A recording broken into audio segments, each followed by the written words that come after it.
I'd like to talk with you this evening about being hungry. Somebody said, I'm hungry.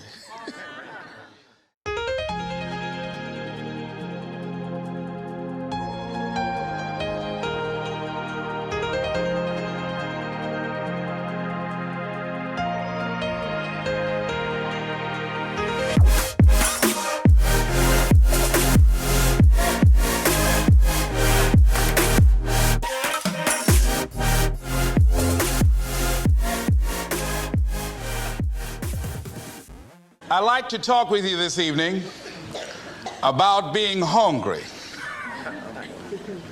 Somebody said, I'm hungry. It is something I'd like to share some ideas and thoughts with you. I'm not asking that you believe anything that I say. I'm not asking that you agree with me. I'm merely asking that you stand on and in the conversation that we'll share with you this evening. And if there's something that I say that can fit and work for you, I say use it. If not, discard it and let it be. Is that all right? Yeah. Say, that's fair enough. Very good. All right. One of the things I have realized, and many of us have, that if you want something out of life, if you want to change yourself, if you want to acquire something, if there's some goal that you want to reach, that is really not easy as some people will make us feel. That living your dream, changing your behaviors, overcoming negative habits, it's challenging. It's hard. That living alone is just very difficult. And once we begin to come to grips with the fact that living is difficult, life is very challenging. I heard a song once by a guy named Dimples called, If It Ain't One Thing, It's Another. I say to you, if it ain't one thing, it's 12 others. Always something. You will never ever have a problem-free moment in life. Somebody said, and I like this, that you either in a problem or just left one or headed toward one. Anybody found that to be so? Raise your hand if you know what I'm talking about. I mean, there's always something. So how do we begin to nurture that hunger? What are the characteristics or the qualities of people that are hungry? What will it take for me to get some of the things that I want? And being hungry for those things. Number one, you've got to work on yourself. It's very important that you engage in an ongoing process to develop you. Spend more time on yourself than what you've been spending. It's very important. You owe that to yourself. I was reading a book by Og Mandino called The University of Success. Read one line, gave me a chill. I didn't have to read anything else in the book. He said, many of us never realize our greatness because we become sidetracked by secondary activity. We spread ourselves too thin, don't know how to say no. And we find ourselves doing all kinds of things and never ever have time to do those things that we need to do to work on ourselves. And then there goes a second, there goes another second, there goes another second, and we can't stop and hold time. And before you know it, you wake up one day and you're behind in your dreams and your bills.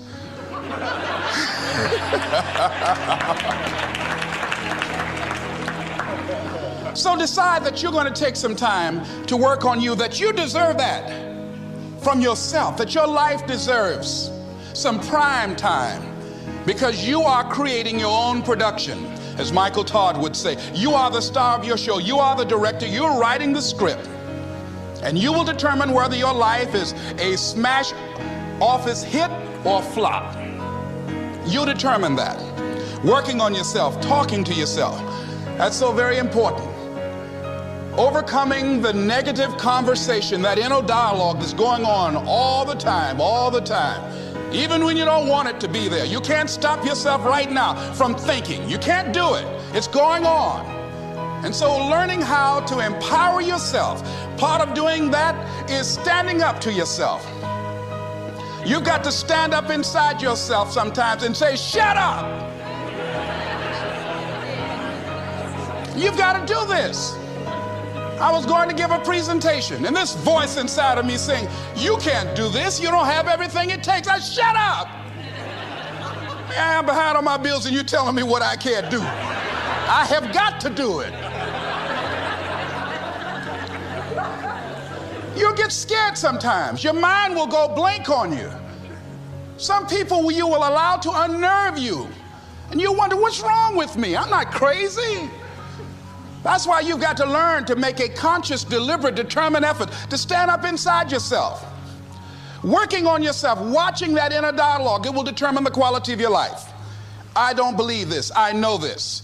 I've had a challenge of losing weight. I'm walking through the airport, this voice say, why don't you have some M&M peanuts? No!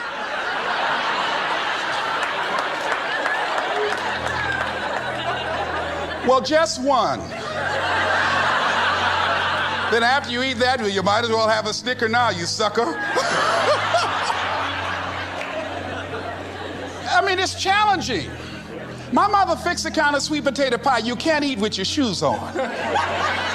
Have to take your shoes off so you can wiggle your toes. It sticks on my fingers. It says, eat it. One little bite won't hurt.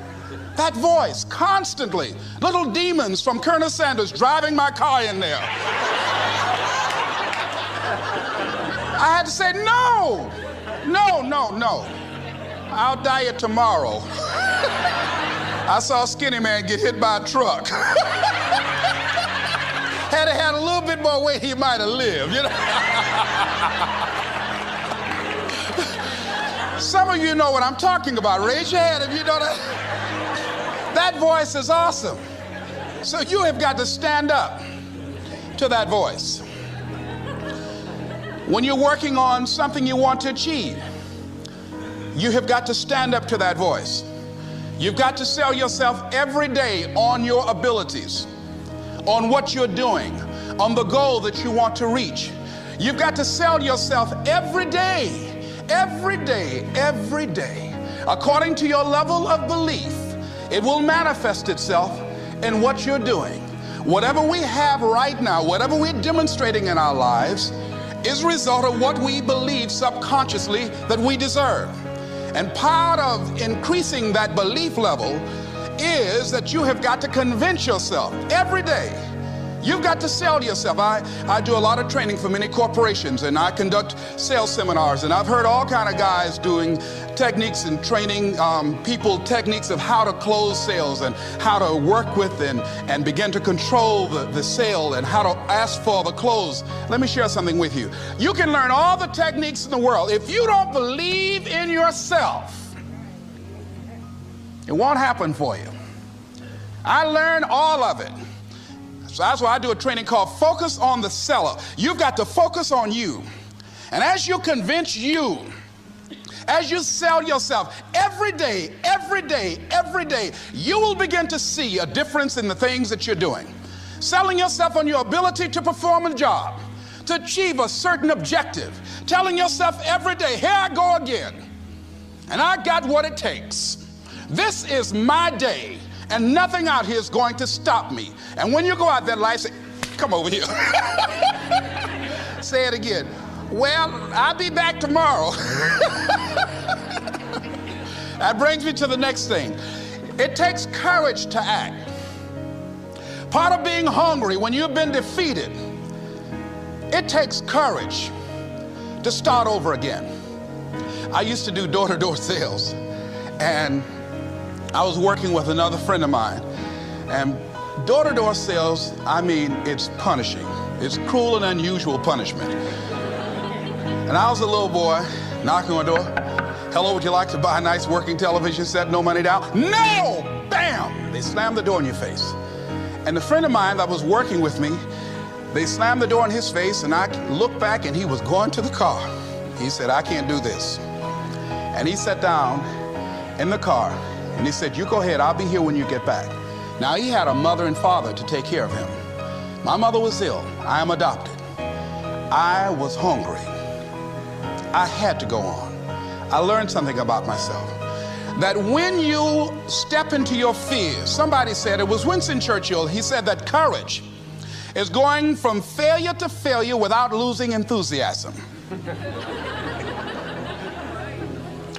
When you step into your fears and continue to push yourself to go on, something happens for you. It will enable you to transcend yourself. I went to the next door. You like to buy a nice working television? No! Bam! Went to the next one. No! Bam! After a while, I no longer took it personal.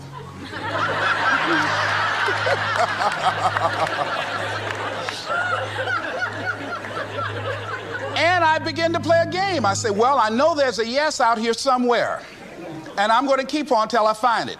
And I'm not going home until I do. And I continued to knock on doors. And then somebody eventually would say yes. And I said, are you sure? And I would go in there and I would get the sale. When you have something you want to do, if you don't develop the courage to do that which has been given you to do, and you spend a lot of time going around trying to convince other people or trying to get their approval, what will happen is that you will lose your nerve. And other people will convince you that what you're doing doesn't have any value, and you'll give up on your dream. It's an interesting thing about life, I've also found, that if you don't have the courage to act, sometimes, and particularly, if you have something special to do, life will move on you. If it were not for life, I would still be a disc jockey. I didn't just leave voluntarily to go to the state legislature. I was fired. I was working on a job, and I came home one day. I was married at the time, and I told my former wife, I said, that guy Bert I work for is stupid. She said, if he's so stupid, why does he sign you a paycheck? Now you see why I divorced her, right? I couldn't stand her. That night, I could not sleep well. Here was a guy that was controlling my life. I was going through all kinds of changes because this man controlled my paycheck. And it was Carlyle who said, truth crushed to earth shall rise again. Winston Churchill said, the truth is incontrovertible. Malice may attack it, ignorance may deride it, but at the end there it is. And we know scripture that says, ye shall know the truth, and the truth shall set you free. And the truth that I had to come to grips with, that I wasn't in charge of my destiny. The truth was that I wasn't giving all that I had. The truth was that there are some things that I wanted to do, but I didn't have the courage to act on those things. And the truth was that Bert Childs was a blessing to me. He made life so miserable for me, I had to start looking at my life differently. I started going to work earlier. I started being the last one to leave there. I started working harder than anybody else. The other guys could not. Why would you work so hard, Les? I said, I'm not working for them. I have been cheating, Bert, I thought. I've been cheating myself and my family. Wherever you are, whatever you're doing, do it with everything that you have. Develop the habit of giving more than what you're paid for. Develop the habit of setting standards that others will be measured by. Someone said, do not go where the path may lead, but go where there's no path and leave a trail. All right? It is easy to be negative today. It is easy to have low morale today. I was at a corporation and they're going through downsizing and going to lay off some 1,500 people over the next few weeks. It's very depressing there. And those people that stay there 9 times out of 10, they're just going to do just enough to keep from getting fired. Anybody can do that. But if you can begin to harness yourself and say that where I am, I'm going to do the best I can with what I got, because that is an expression of who I am. If you get into the habit of just being mediocre, it will become a part of your consciousness. If you get in the habit of giving less than what you have it within you to give, it will begin to reflect itself in your personality. It will begin to damage you psychologically. And you don't want to be a part of that kind of self-destructive behavior. And so you want to set some high standards for yourself. The next thing, part of what feeds that hunger, you've got to develop a sense of urgency. Aurelia said, stop living your life like you have 1,000 years to live. In life, you're either here today and you're gone today. If there's something that you want to do and you can't do it all at one time, do just a little bit of it. I like what Robert Schuller says. He said, by the yard it's hard, but inch by inch, anything is a cinch. Do just a little bit of it. Yeah. I take you back to my first gram. All I wanted was a quarter pound. Now